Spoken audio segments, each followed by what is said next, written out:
আসসালামু আলাইকুম প্রিয় শিক্ষার্থী বন্ধুরা, আশা করছি প্রত্যেকে অনেক বেশি ভালো আছেন। আলহামদুলিল্লাহ। আরও একটি নতুন ভিডিওতে আপনাদের স্বাগতম।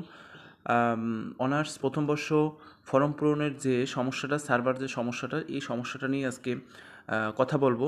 যে বিষয়টা ইএমএস অপশনে লগ ইন অপশনে গেলে লগ ইন অথবা ইউজার আইডি পাসওয়ার্ড এটি চাচ্ছে, এটি কোন অপশনে গেলে এটা চাইবে না, স্টুডেন্ট রেজিস্ট্রেশনের নাম্বার দিয়েই আমরা ঢুকতে পারবো। এই বিষয়টা নিয়ে আজকে আলোচনা করব।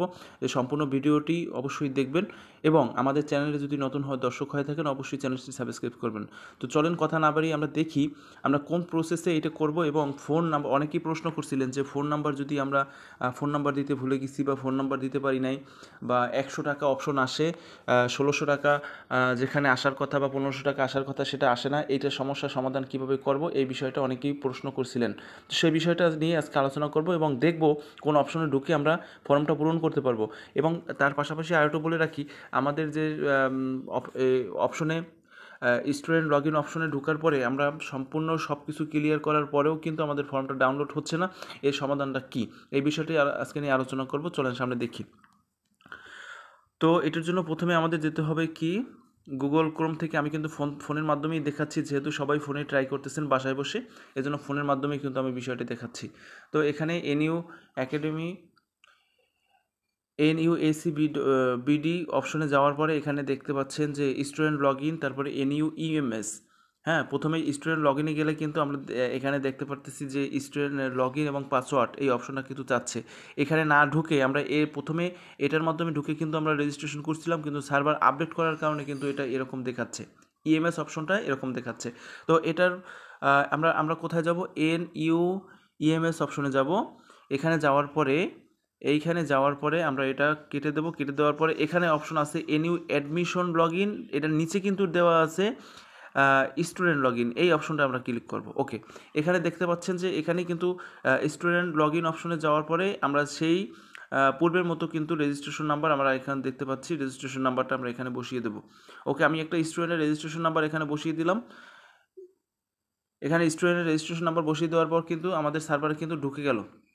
এই সমস্যাটা কিন্তু হয়েছিল প্রথমে, যে আমরা কিন্তু সার্ভারজনিত সমস্যার কারণে আমরা দেখতে পাচ্ছেন যে এখানে কিন্তু ফর্ম পূরণ হচ্ছে, কিন্তু ফর্ম পূরণ অ্যাবাউট ব্ল্যাঙ্ক অপশন চলে আসছে। এখানে দেখতে পাচ্ছেন যে এটা কিন্তু চলে আসে, এখানে কিন্তু ফর্ম দিচ্ছে না। যেহেতু ডাউনলোড অপশনে ক্লিক করলেই কিন্তু আমাদের ফর্মটা ডাউনলোড হতো, কিন্তু এখন এই সমস্যাটা হচ্ছে।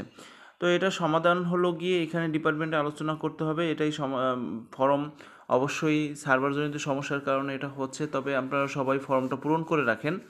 পরবর্তীতে যখনই আপডেট আসবে তখন আবার জানিয়ে দেব যে এটা কীভাবে ডাউনলোড করবেন বা ওগুলোকে এখন কী করণীয়।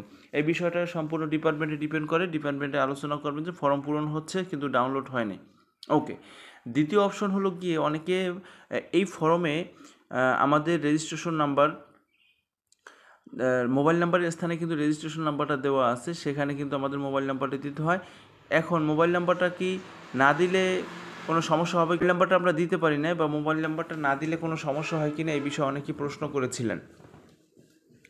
এখানে হলো গিয়ে মোবাইল নাম্বারটা একটি অপশনাল, এটা কোনো সমস্যা নাই, মোবাইল নাম্বারটা না দিতে পারলেও সমস্যা নাই আপনাদের। তো সেক্ষেত্রে আপনারা যেভাবে করেছিলেন, যেভাবে ফর্মটা পূরণ হয়েছে, সমস্যা নেই, এভাবেই আপনারা জমা দিয়ে দিবেন। তারপরে থার্ড প্রশ্ন হলো গিয়ে যে অনেকেই আপনাদের এখানে 100 টাকা আসে, যে বিষয়টা প্রথমে দেখিয়েছিলাম। এখানে কিন্তু একটা টাকার ফিগার চলে আসছে। এখানে টাকার ফিগারটা হলো গিয়ে 250 টাকা পার সাবজেক্টে, 6 সাবজেক্টে এখানে আসে 1500 টাকা। সেখানে 100 টাকা আছে হলো গিয়ে আপনার ইন কোর্স ফি। এখানে অপশন দেখাচ্ছে 100 টাকা কিন্তু আপনাদের ইন কোর্স ফি। আর টোটালি সাবজেক্ট ফুল পেপারের ফি হলো গিয়ে 1500 টাকা। টোটাল ইউনিভার্সিটি ফি হলো গিয়ে 1600 টাকা। আর কলেজে আনুষঙ্গিক আরও সেশন ফি বা অন্যান্য আদার্স কোনো ফি থাকলে সেখানে এটার সাথে অ্যাটাচড হবে।